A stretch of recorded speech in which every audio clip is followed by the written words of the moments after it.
Okay, good evening, everyone. Thank you for joining us for the second informational community session for the Zero Emission Passenger Rail and Trail Project, or ZEPRT for short. My name is Tammy Turn, and I will be moderating tonight's meeting. We are here tonight to talk with you specifically about the project's ridership approach and forecasting. Before we dive into the presentation, let's get some housekeeping items out of the way. As a reminder, this meeting is being recorded and will be posted on the project website. The meeting format includes a short presentation followed by a question and answer session. Our goal is to try and save the last 20 minutes or so to answer your questions. Next slide, please.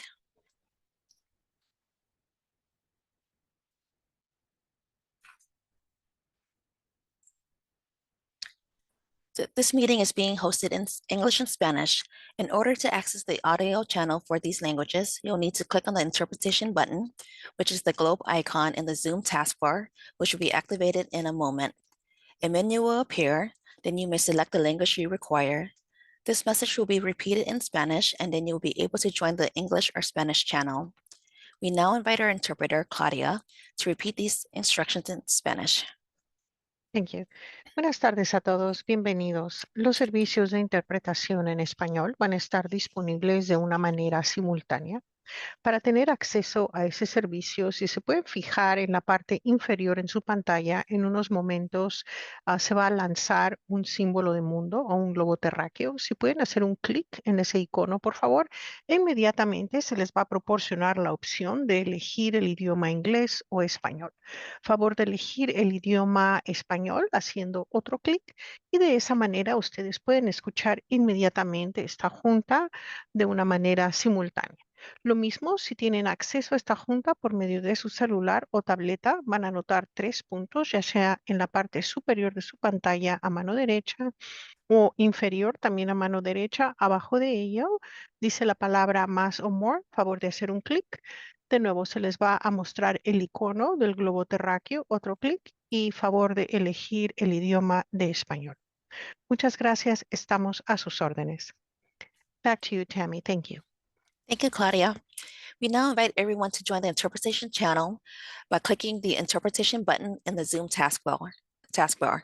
All participants and panelists must choose a language. If you speak English, please click the English channel. Again, all participants and panelists must choose a language.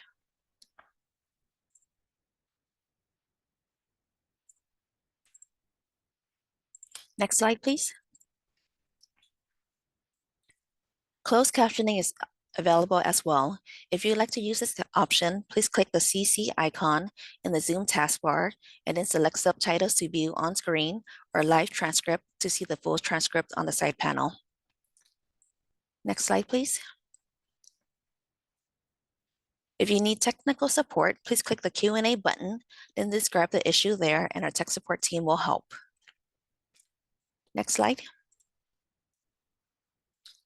Our presentation tonight consists of a project overview, information on ridership forecasting and approach, an update on upcoming Milestone 3 engagement opportunities, followed by a question and answer session.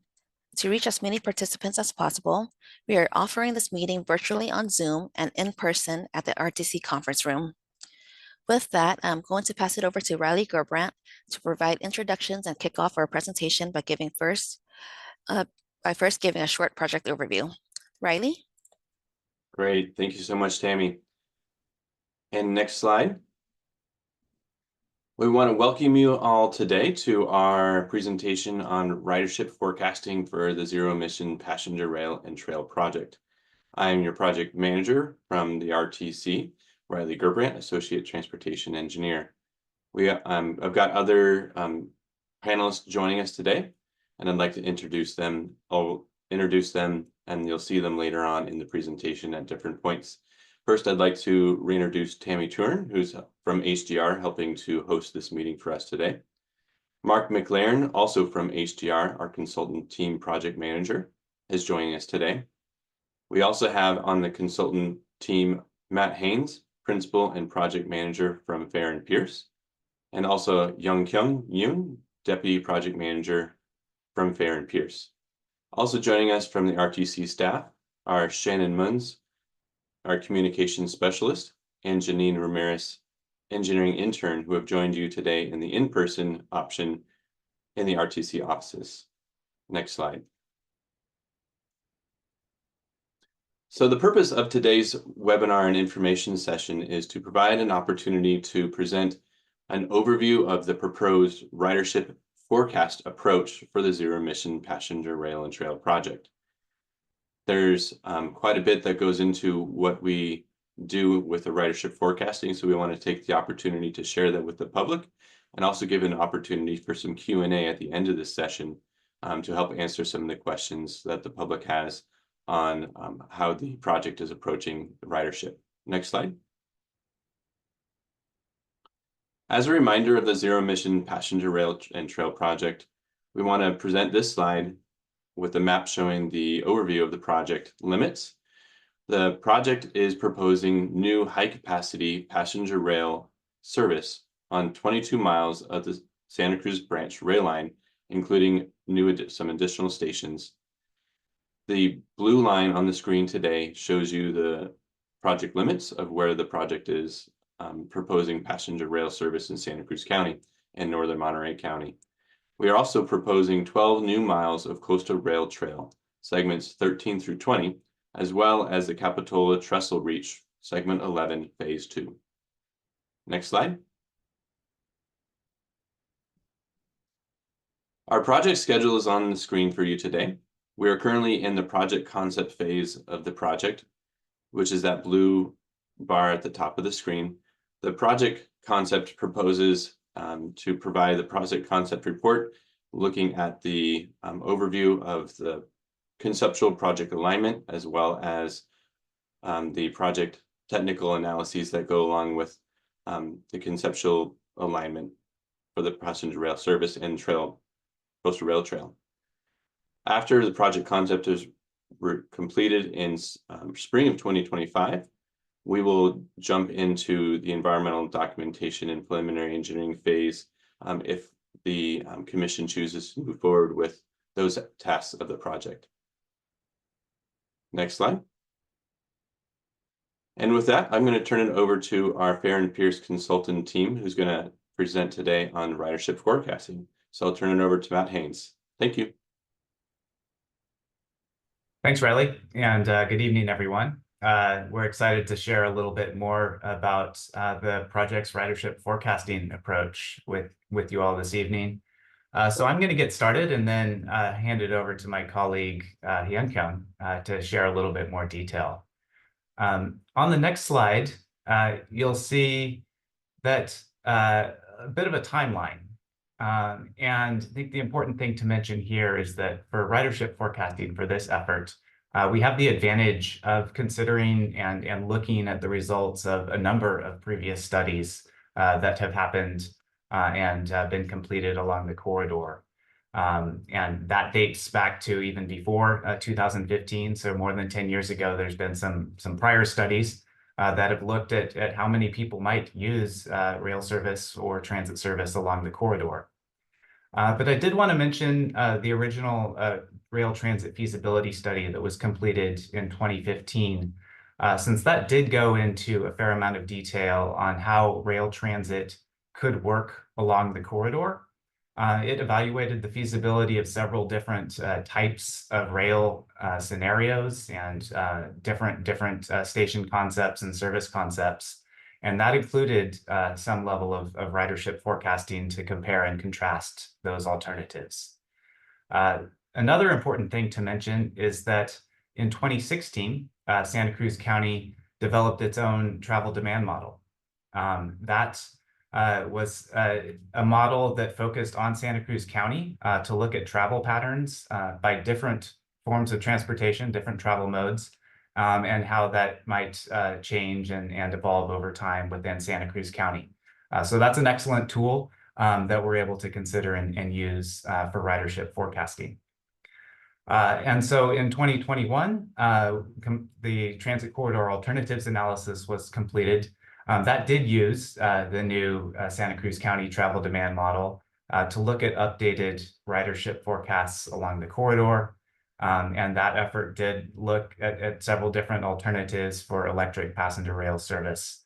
and provided some ridership information there. So those are all excellent foundation points for considering our current effort in the Zero Emission Passenger Rail and Trail project. We'll be able to use some of the old data and information, but then bring that forward to current conditions for the ridership process here. So wanted to start with just a little bit of the previous studies. Next slide. We'll get into a little bit more just on ridership forecasting in general.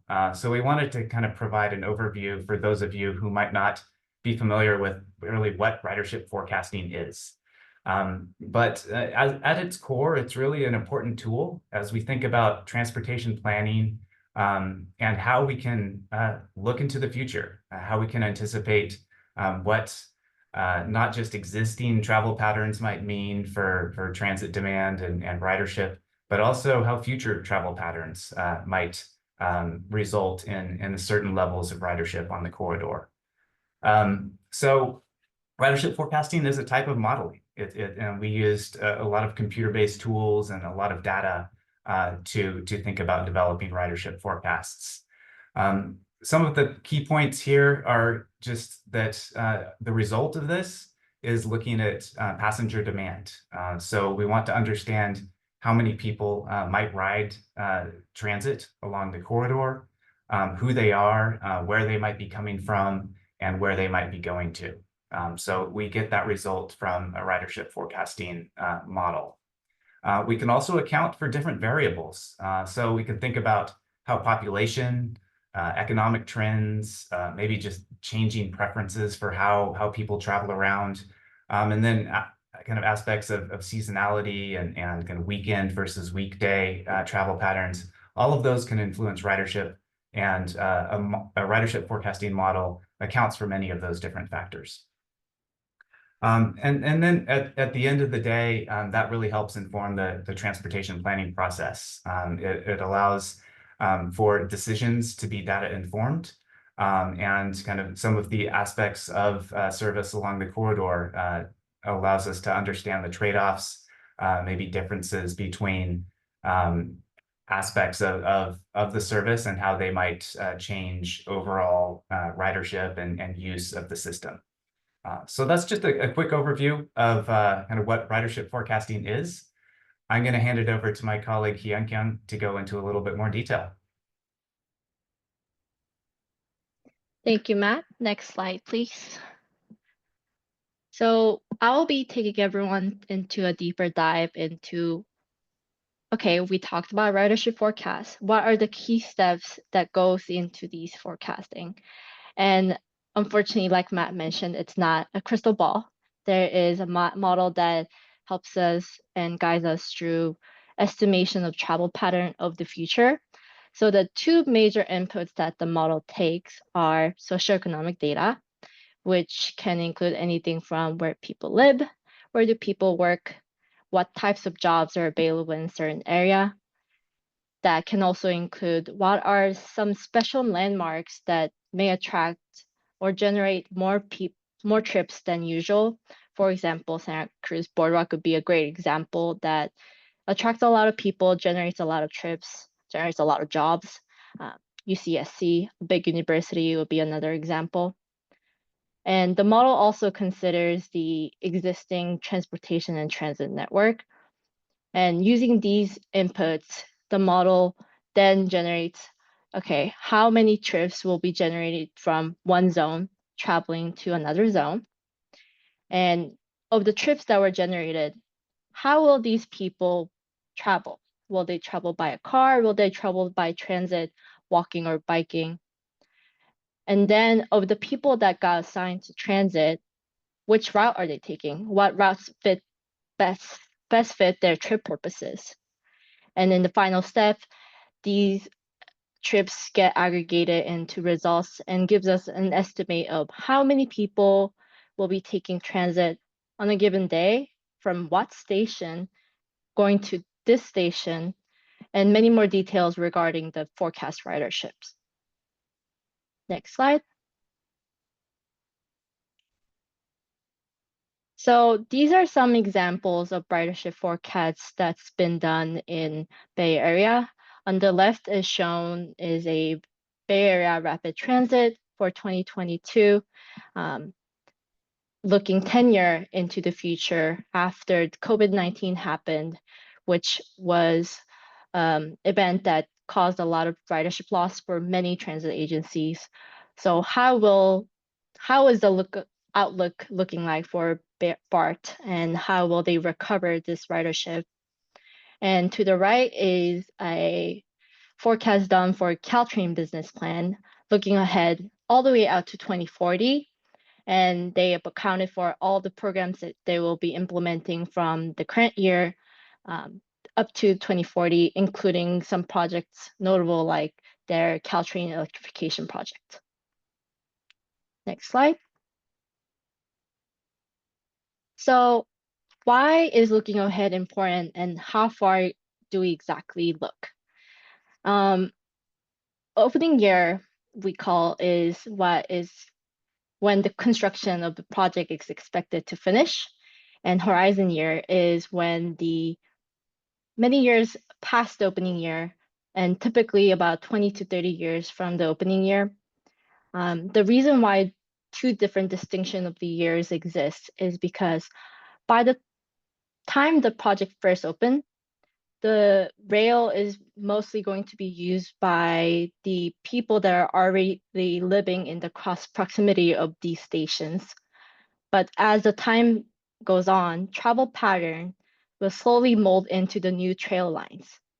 There might be new transit development that are coming in near these stations that are adding jobs and adding populations and increasing the density of the community around the station. And an example of that is what Caltrain business plan predicted, how their employment density would change along their lines across all the stations. Along with just land use changes, the transportation surrounding the stations could also change to enable easier access to the new stations that have been placed. And because of these local changes that will occur surrounding the station and the rail line, it is important for us to look far ahead into the horizon year and much farther out than the opening year, so then we can make an informed decision of where to truly allocate resources, considering what will happen eventually. Next slide. And now that everyone is familiar with concept of ridership forecasting, I'd like to introduce specifically what models we are considering to propose for this ZEPRT project in specifically. So the first option that I'd like to propose is regional travel demand model. These are the models that include wide range of transportation networks and transportation infrastructure, not only within Santa Cruz County, but also the counties surrounding Santa Cruz County, where there will be inter-county travels, and gives us a more holistic review of a more long-range trips. And these include SEC model, as Matt described, and are maintained typically by planning authorities and is applicable to wide range of planning projects. Second option that we'd like to introduce is what's called a direct ridership model. And unlike the regional demand model, DRM is custom built for a specific transit project to focus on just a couple blocks around the stations rather than an entire county or entire region. And this is useful because it is way more sensitive to different alternatives, different transit network that we'll be testing out, and can give a much higher granularity in terms of results and transit-related attributes. And of course, there are a lot more models that are not included in these slides. For example, STOPS model, which stands for Simplified Trips on Project Software. And these STOPS is typically only used by projects that are pursuing FTA funding opportunities. But F-stops could be done as a consequence steps farther out if that's the trajectory of the project. But at this point in time, with the consideration of the project team, we are considering the regional demand model and DRM only. Next slide. So there are the models, and there are 2 models, and what are the key considerations that are really important in capturing the unique characteristics of Santa Cruz County? And the 3 that I want to highlight are that providing regional context was one of the key components of this project, as the rail line is expected to be not only used by people in Santa Cruz County, but also people coming over the mountain or also coming up from the south. And another important factor is that recognizing tourism as one of the major economic sectors of Santa Cruz County, and how well can we capture not only people who are just traveling for work on a day-to-day life, but also people who are only traveling on a weekend, traveling on a seasonal basis, and being able to sensitively model that is an important consideration to have. And lastly, since we will be testing out different transit scenarios, how sensitive is the model in changes to the transit networks, services, or the line length was another key factors that we considered in deciding the model. Next slide. So against all the factors that I've mentioned, these are how each options of the model line up against these criteria. As you can see here, SCC model, the strength lies in regional context and also being able to incorporate transit network and service plan. DRM, on the other hand, maybe not so much of a regional context, but it can give very high granularity around the station area, and is also very sensitive to transit. And the third option that I'd like to also mention is that we can also combine the SCC model with DRM. The outputs from the SCC model can be plugged into the DRM, which can now provide detailed station area customizations that we can accurately estimate different how project alternatives can influence the rail ridership. Next slide. So what is our final proposed ridership forecasting approach? Next slide. I might have spoiled it a little, but we'd like to propose the hybrid option of a SCC model and DRM, and their strengths and weaknesses will complement each other very well, that we will be able to have a zoomed out understanding of how are these regions interacting and how are these inter-county travel happening in and out of Santa Cruz County. But then we also get the strength of being able to really zoom into specific regions around station area and be able to get a good picture of transit ridership in higher level details. Next slide. So with this approach, I'd like to highlight some of the key outputs that we'll be able to use and inform the planning of the project.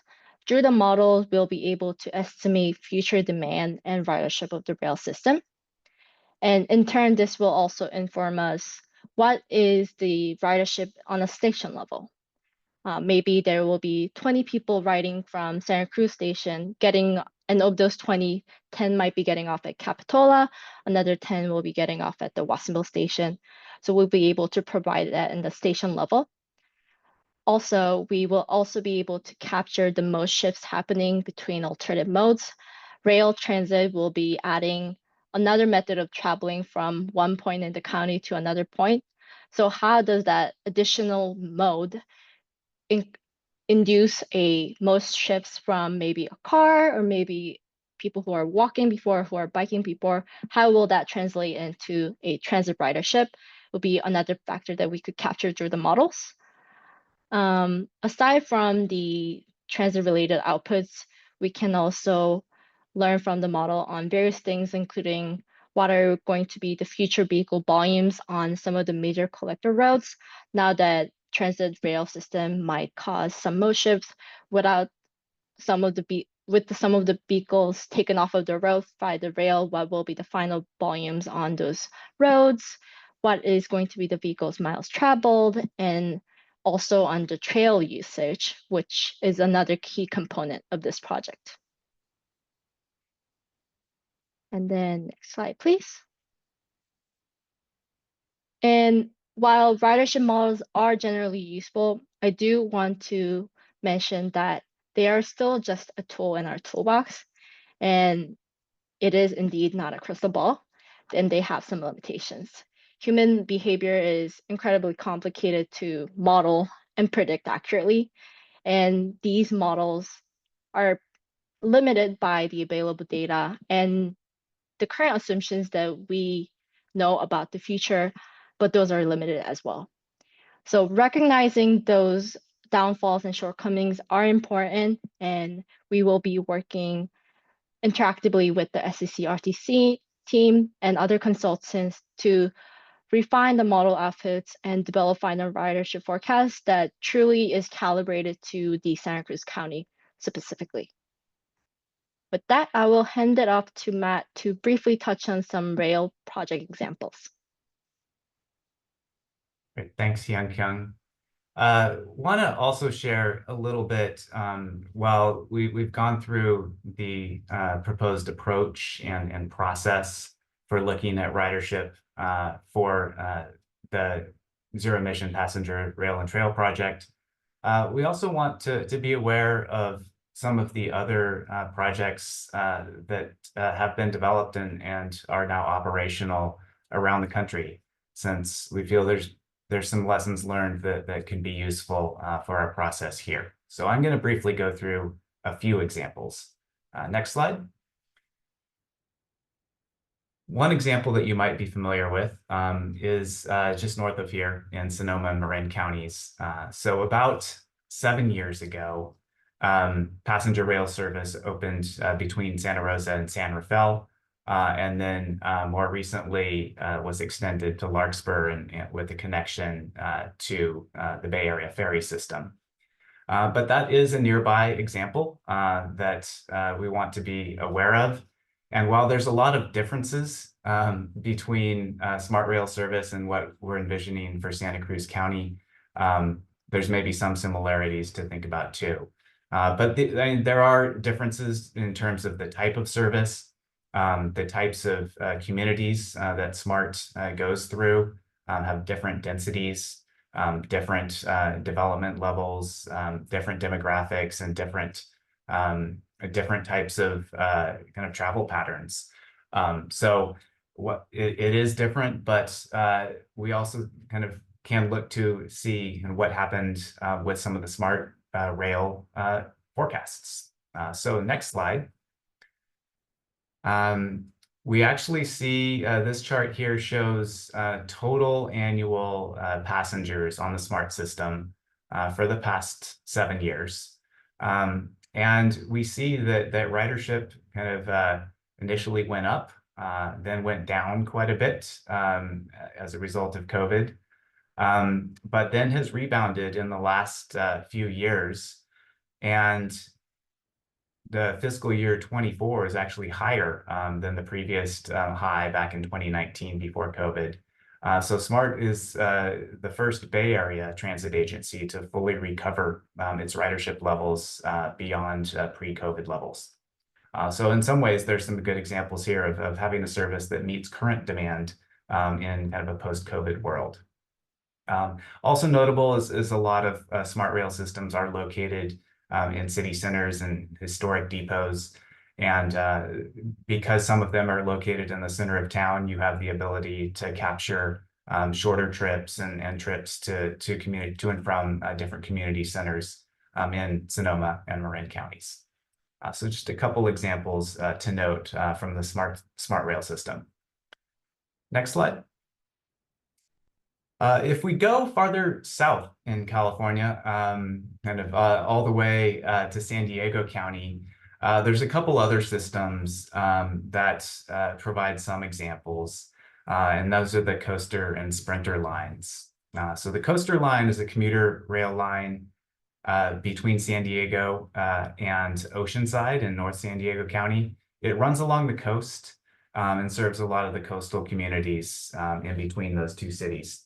It opened almost 30 years ago, so it's been in operation for quite some time. But then in 2008, an additional rail service in the county opened called the Sprinter Line. And that's shown on the kind of light blue line on the map. It goes inland from Oceanside into Escondido and provides a slightly different type of service, but it does, those two services do connect to one another in Oceanside. There's a lot of differences between what coaster and sprinter what they are versus what we'd be thinking about in Santa Cruz County. A lot of the sprinter and coaster lines are maybe lower density areas or smaller communities. And the service connection in Oceanside is different than some of the connections that we'd be thinking about here. And lastly, in San Diego is a very large city. And so you have a connection to a major metropolitan region at the south end of the line. So a lot of differences between the overall travel patterns, but maybe still some examples to think about. So if you go to the next slide, we can look at the different ridership levels between coaster and sprinter. The orange line at the top on your chart on the right is the sprinter service, and just kind of how those ridership levels have changed between 2020 and 2024. So still a little bit below kind of pre-COVID levels. And then coaster is the kind of teal line down lower. And also you can see it's almost recovered to pre-COVID levels, but just a little bit lower, and does have lower overall ridership than the sprinter line. One thing to note, though, is that we do see quite a bit of weekend activity, specifically on the coaster line. Their highest kind of average daily boardings are on Saturdays. So it is used by kind of non-commuters, and so recreational and kind of other types of travel are occurring on that system to a level that actually exceeds some of the weekday ridership. So that's something that we might or we want to make sure that we're thinking about both weekend and weekday trips in Santa Cruz County. And so the coaster line does give us sort of some example of how weekday and weekend ridership changes depending on the system. Next slide. So with our just tour of some example transit systems, if we go all the way east across the country, we can look at another system that opened recently called Brightline. It is in some ways quite different than what we'd be thinking about in Santa Cruz County, but also kind of has some things to be aware of. So Brightline does serve two different and large metropolitan regions in Miami to the south and now Orlando to the north. Its service began in 2018, so about 6 years ago. It's gradually expanded over time and now does operate all the way between Orlando and Miami, with a future extension to Tampa being planned.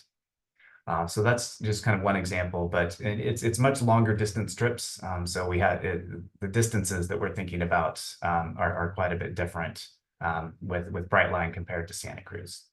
Next slide. And if we look at the ridership on Brightline, I think there's a few examples to think about. The Brightline system is interesting in that ridership levels were quite a bit higher than originally forecast. Short distance ridership, it was almost double what was originally forecasted when the line opened. So there were quite a bit of short distance trips that occurred. But then since the extension has opened all the way to Orlando, you have a lot of long distance trips that are a part of that system and contributing to quite a bit of ridership growth in the last couple of years. And then you see on the chart on the left expected to continue growing ridership levels into 2025 and 2026. So we see in this system just sort of, it's been pretty successful by a lot of different metrics, and ridership levels as a result have been higher than expected. So shows that maybe kind of planning the system, thinking about how it can serve people's needs and the way that they're traveling around, both for long distance and short distance trips, can result in higher ridership levels. Next slide. So that kind of wraps up kind of our overview of the ridership process and some examples. I want to just close before I hand it back to Riley on kind of how we'll use your input. So do want to note that kind of your questions and input tonight will be helpful throughout the process, both for kind of how we're collecting data and then using it, and how the model development and results refinement process goes as we're thinking about kind of how we use the model, and then think about how to kind of process and refine the results and sort of using kind of other tools and making sure that they're doing a good job of giving us results that can be useful for the project. And then kind of there'll be an opportunity to review some of the preliminary ridership forecasts once those are developed at the conclusion of the process. So with that, I will hand it back over to Riley, but thanks for the opportunity to share some of our some of the process on ridership this evening.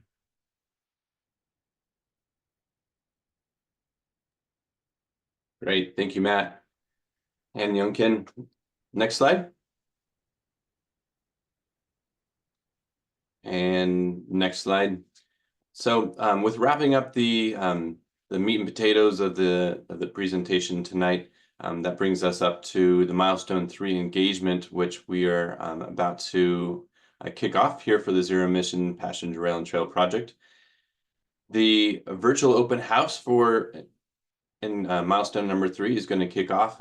It shows mid-November on the slide here, but we're actually going to pull that forward and launch it in early November. Hang tight for the date of the actual launch, which we'll be broadcasting when we have an official launch date set. That will be open through December 20th, and it will provide an opportunity for community members and stakeholders and partner agencies to see a lot more detail on what Milestone 3 is about, and provide questions and provide input on various items such as ridership, like we talked about today, but also other topics such as the funding topics, which we had the information session last week, and station locations, station amenities, different updates that we've had for the alignment. So quite a lot of information coming your way. So keep your eyes out for e-blasts and for communications from the RTC about those opportunities for community input. And along with the virtual open house is the community workshops. We've got 2 community workshops coming up in mid-November, November 12th in Watsonville and November 13th in Santa Cruz.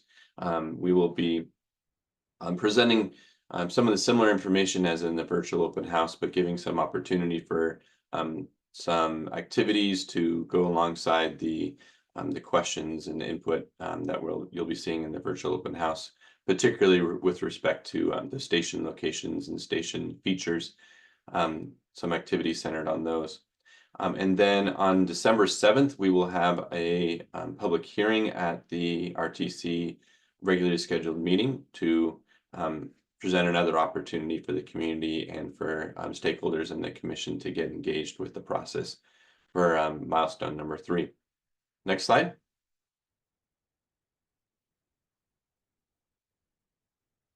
And then here is a recap of where we're at with the project concept report schedule. We are entering into milestone 3, as I mentioned before, which is the green section on the screen, where we're going to provide inputs and updates on the conceptual alignment revisions and updates that have been happening over the last several months, as well as I mentioned before, the station locations and features, and then other items such as the ridership approach, which we have today's information session on. And then after that, we're going to enter into the final milestone which is coming about in winter 2025 and wrapping up in spring of 25 with the final concept report. Next slide. All right, and I'm going to hand it back to Tammy, who is going to provide a little bit more on how the Q&A session will work. We're going to give an opportunity for your questions about ridership forecasting and modeling, and be able to provide some answers to you guys to go into that detail. Back to you, Tammy. Thanks, Riley. Next slide. We now welcome questions related to tonight's topics. We're only taking questions from the Q&A box. So to ask a question, please press the Q&A button in the Zoom taskbar and then type in your question. For those attending in person at RTC's conference room, please write your questions on the piece of paper provided and hand them to an RTC staff in the room, and they will submit your questions in the Q&A box. We will try our best to get through all of the questions, but if we're unable to answer anything tonight, we will follow up in writing post-meeting.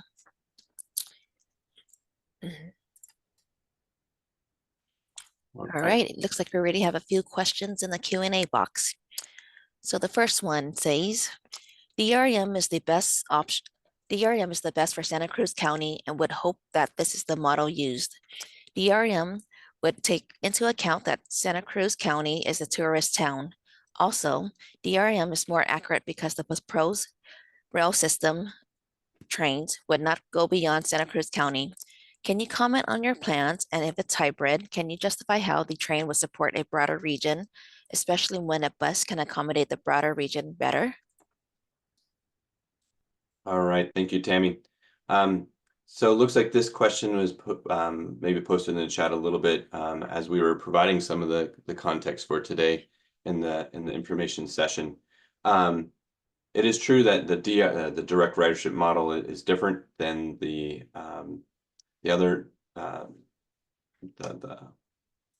forget for the local model. Regional there you go. Yeah. But taking both of those both of those models, combining them together provides a lot more advantages. Matt, I thought maybe one of the things that we can go into in answering this question is, are there drawbacks to the hybrid approach that maybe you can explain on, and then also just explain how we will look at will we look at transit and meaning bus and train use in that model? Yeah, it's a great question, and yeah, I can maybe kind of touch on that, because I think Riley, you did kind of hit on some of the key points in that. The hybrid approach of using some of the county model to look at kind of regional travel patterns, both longer distance trips within Santa Cruz County, but also beyond Santa Cruz County, allows us to think about, kind of how would a new transit mode or a new transit option in the county affect existing trips. And so that does give us that type of information that's useful. So using that regional model is helpful in understanding those broader travel patterns.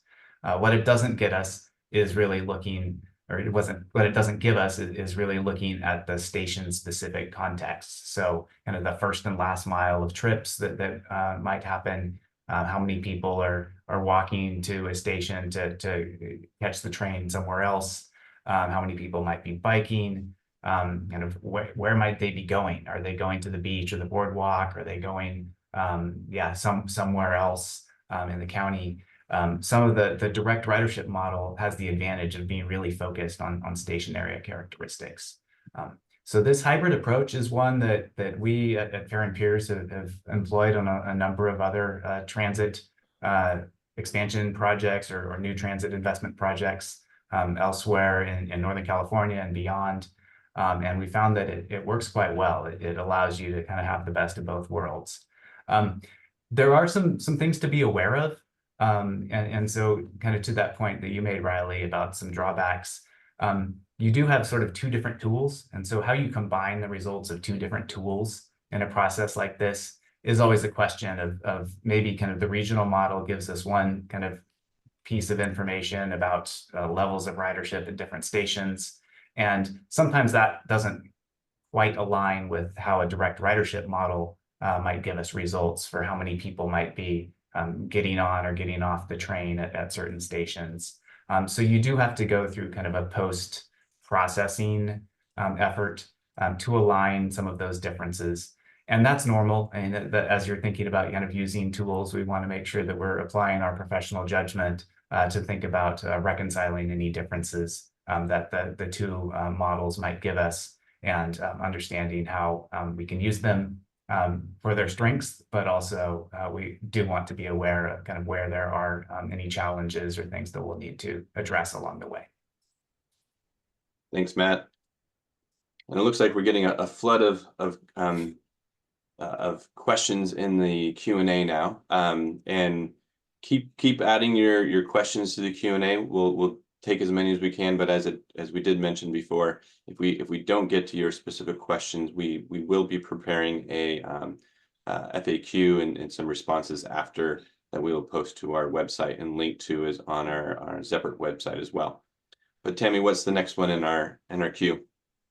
Okay, the next one is SCC has significantly lower population and job densities than your other examples.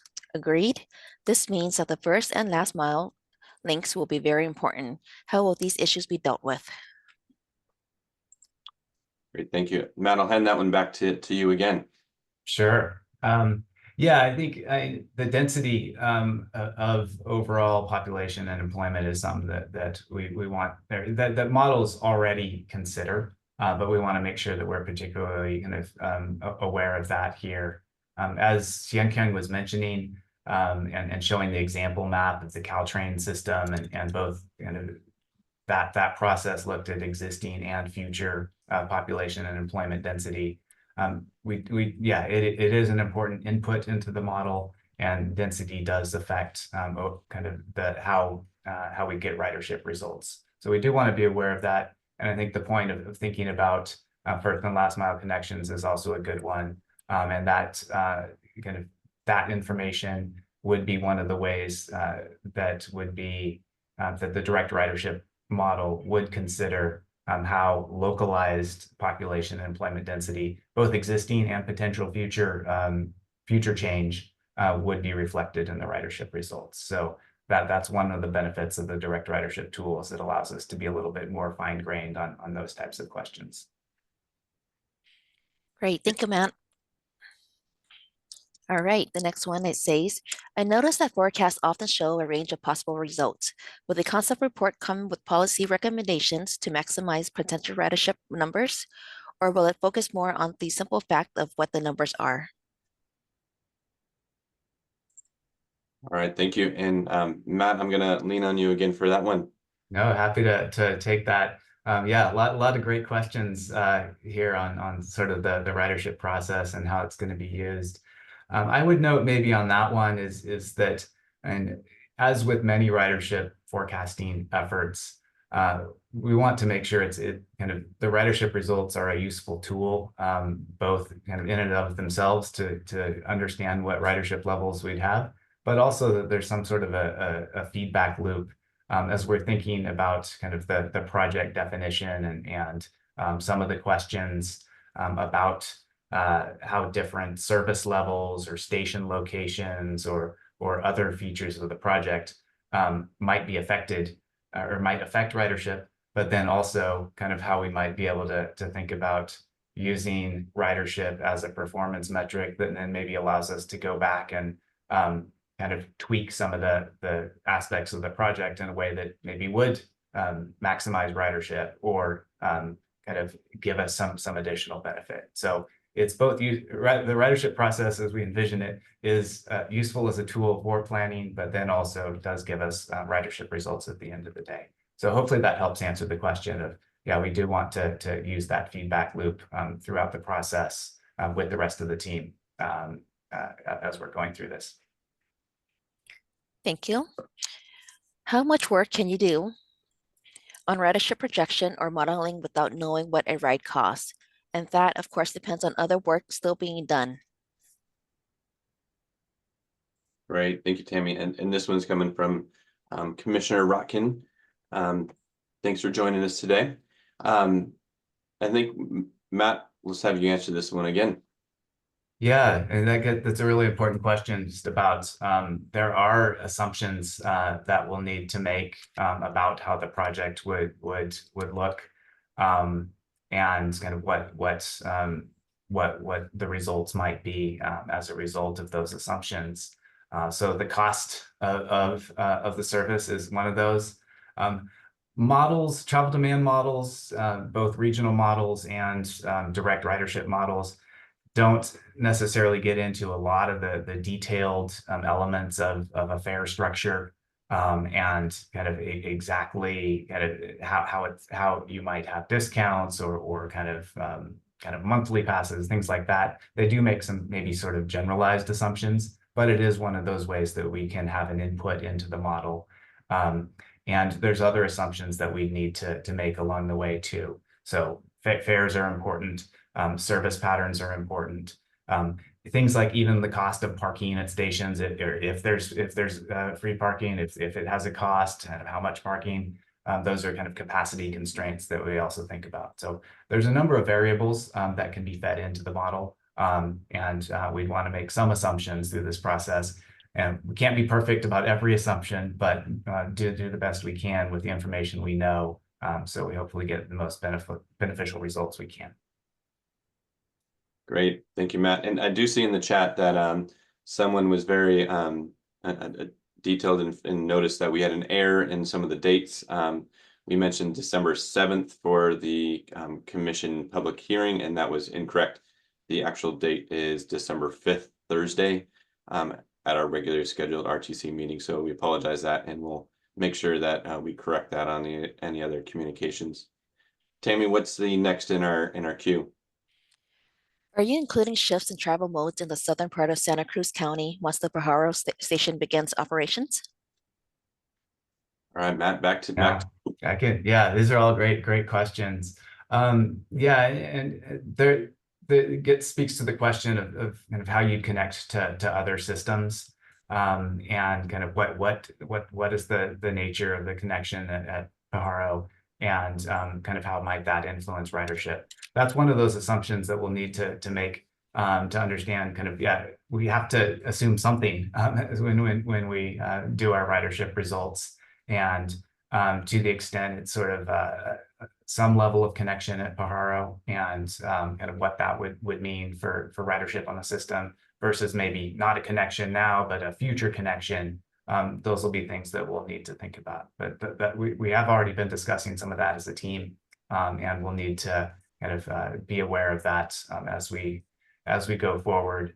And in some scenarios, I think even in past efforts that have already been looked at on the corridor, you do have some scenarios that don't have a connection at Pajaro and some that do. And so to the extent that some of those prior efforts can be informative here, we'll be going back to look at those and maybe updating some of those prior results.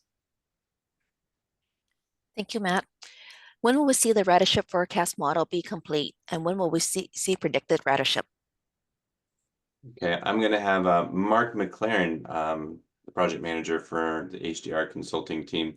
We'll kick this one over to you. Thanks, Riley. We're in the process, as you may know now, of refining the alignments and things like station locations, other things that you're going to have an opportunity to review and provide input in as a part of this Milestone 3 outreach activity that goes into December. During that time frame, we'll be fine-tuning the model because it's an iterative process. As we get information, as we go back and forth, we see results. Some of those results may not make sense the first time around. We're going to go back and test those and make sure that we understand as we come forward with numbers that they are most indicative of what we believe the model is capable of telling us about the ridership in this corridor. So the outputs of those numbers and how they reflect to that alternative for recommendation for the project is something that we will talk about in the first quarter of 2025. Thanks, Mark. Okay, are you using cell phone data like Streetlight to understand the origins and destinations currently made by car, bike, and pedestrian? Okay, and I think we have a similar one on Streetlight that I saw earlier. We can probably get that one to combine with this one. That one I think is will this ridership forecast include a comparison with streetlight data and model forecasts from the TCAA? So Matt, I'll kick that one over to you and how we're going to use certain type of data such as streetlight or some of the forecasts that we had in the TCAA going into this effort. Yeah, good question. I think at least one of them already acknowledged that there were some additional data sources that were evaluated in prior efforts like the TCAA. So streetlight data is a type of what's called big data. It allows us to understand kind of actual travel patterns that are occurring, specifically where people are starting trips and where they're ending trips. And so it allows us to get pretty useful information on broader regional travel patterns. That was used as part of the TCAA transit ridership forecasting process. And a lot of that was kind of pre-COVID level trips, so useful. It's something, streetlight data or another type of big data source is something that we're considering and thinking about here. And streetlight data, we use it a lot for a lot of different projects. It's useful, very useful in some contexts, maybe less useful in other contexts. It's one of the things that we're thinking about potentially if and how we use it as we move forward. There's other tools that are out there too that give us similar information. And so there might be some opportunities to look at kind of other information on existing travel patterns. So it's a useful tool. But a lot of those tools just focus on existing travel. They don't look into the future. So we want to also be thinking about how things will change in the future, and combine that with a better understanding of existing travel patterns. Okay. Real ridership forecasts include potential activity for Monterey County's Salinas to Gilroy extension and passenger station at Pajaro, where our rail line joins the state network. That's a great question. Matt, do you want to take this one or have it Mark answer that one? I think I can maybe take a quick stab, and Mark, feel free to jump in. I'd note that kind of travel outside of the region is something that, yeah, we're thinking about, and we would use information from other sources that maybe aren't directly modeled in Santa Cruz County. We do have a regional travel model for the AMBAG region that looks at trips in Monterey and San Benito counties, and we have information from that we can look at. But Mark, anything else to add there? Sure, Matt. But one thing I would add, and I think Ken made reference to this in the conversation when she was talking about the dates or the points in time that we model, is that we can look at shorter term or longer term horizons to understand other elements of the transportation network that would be in place and operational at those various points in time. So if we look at a project today with ZEPRT and we say, okay, if we moved ahead on a timeline to implement this project and a few years down the road, the train's operating, Pajaro Station may not be connecting to the rest of the state rail system at the same way at that point in time. So the model gives us the ability to look at both what the ridership would look like if the line just went from Santa Cruz to Watsonville without that connection, and then also to show us what ridership might be looking like if it connected to or then interlined to go to another community to transfer to other routes. Thank you, Mark. We're running up close to 7 o'clock, so we'll try to answer a couple more. Ridership also depends on how horrible driving Highway 1 or so-called is. We have some projections on what that will look like in, say, 10 years, but we don't really know how bad it will be. So how will you address that in ridership projections? Also, can we assume that biking and busing to the stations will be arranged so people say from Cabrillo won't have to walk too far to consider taking the train either north or south from the community college? That's from Mike Rockin, Commissioner. Great, those are great questions. And I think we'll have Matt and Mark tag team on this. Matt, you want to take the first part of it, and then Mark follow up? I'll maybe hand this over to Hyun-Kyun, because I think she can note a little bit on sort of how we think about kind of travel times between different modes and how we compare and contrast one of those. Yeah, thank you, Matt. That's a great question. And one of the things about in the ridership model and the regional demand model, that what happens is the model is able to achieve an equilibrium between different modes and what makes sense for people and which modes it makes sense for each type of trip purposes for people to use. So it's actually able to look at the capacity of the road, and if the vehicle volumes on specific road is projected to go over the capacity, then it is able to translate that into a different modes that might be available alternative to vehicle or alternative to different routes. So it will be able to take into congestion into the consideration to a certain level, and also about the questions on the connections, the first and last mile connection at the end of the rail near Cabrillo. That's part of the future changes of the transportation network that might be possible later down the road. Once the rail project becomes more active, there may be changes to the transit services that are currently offered to better accommodate for the new rail line that's coming in the community. Great. And Mark, do you want to? We've been talking a lot about this in the team about those connections, particularly at Cabrillo and UCS. Do you want to share one or two words on that? Yeah, sure, Riley, because that's a really good question. And as a part of this process, and you'll also see when the material goes live for review and input, that is one of the topics is several of the station locations of is there a one location that is more convenient, that's more accessible, that makes more sense given the place where somebody may be beginning a trip or ending a trip, like Cabrillo College. And is there a savings in terms of travel time that's realized whereby it would make more sense for the station to be in one location versus another? And that's one of those topics that's there for conversation.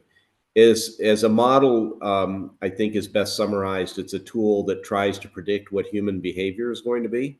And it takes data from a lot of sources. It's not only the land use that exists today, but what's forecasted in the future. It's what travel looks like in terms of congestion on Highway 1 and other routes, and the time it takes you to travel, say from Watsonville to Santa Cruz on Highway 1, or taking other roadways. And based on the services that are available, the connectivity, the ability that you have to get to a station, whether you ride your bike, whether you take a bus, whether you drive, those things all get calculated in such a way that it's trying to determine or ascertain what choice you would make if you had better options than the options that are there today. And so that's why it's an iterative process, and your input in those conversations is important too, because we want to hear what you think of some of those station locations, how you would get to a station. And those are considerations that will all be a part of the discussion, right? Great. Thanks, Mark. And I know we're over time. We're going to take one last question from the community, but I do want to reassure everybody that we are capturing all the questions that have been asked, and our project team will be providing answers to those and via a FAQ that we will post to our website. So we'll make sure we get those out to you, the community, when in short due course. Tammy, what's our last one? Okay, can you address how future plans will be incorporated in the model, such as the downtown Watsonville specific plan? Great, good question. So Matt, kick that one again to you. Yeah, great question. I think this speaks to kind of not just kind of certain cities, but also kind of just broader growth within Santa Cruz County and beyond. But the short answer is yes, that we would look, and a model typically looks at future land use changes that are expected to occur. That incorporates kind of local community plans and kind of other plans that might be reasonably foreseeable. And that is part of the model process to look at land use change and increases in population and employment that might occur. And that's part of the model process. The other part of the model process is thinking about transportation system changes too. And so if streets are going to change in communities, if there's new transportation projects or new street connections or roadway connections or other transportation improvements, say kind of for surface transit system or trail connections, we capture as much as possible about kind of what we can about those transportation system changes, and that's accounted for in the model as well. So hopefully that answers the question of sort of you want to make kind of an informed assumption about both transportation system changes and land use growth, and then capture that in your future ridership forecasts. Thank you, Matt. Next slide.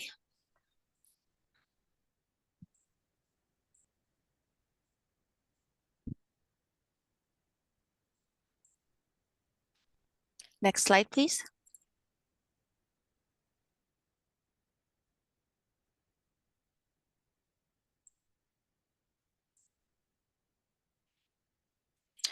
As a reminder, to stay up to date, you can join our mailing list, visit the project website, or message the project email with any questions you have.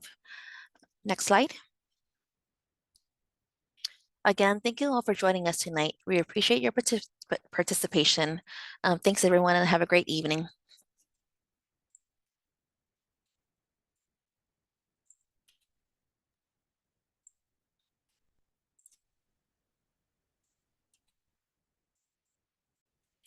As a reminder, to stay up to date, you can join our mailing list, visit the project website, or message the project email with any questions you have. Next slide. Again, thank you all for joining us tonight. We appreciate your participation. Thanks, everyone, and have a great evening.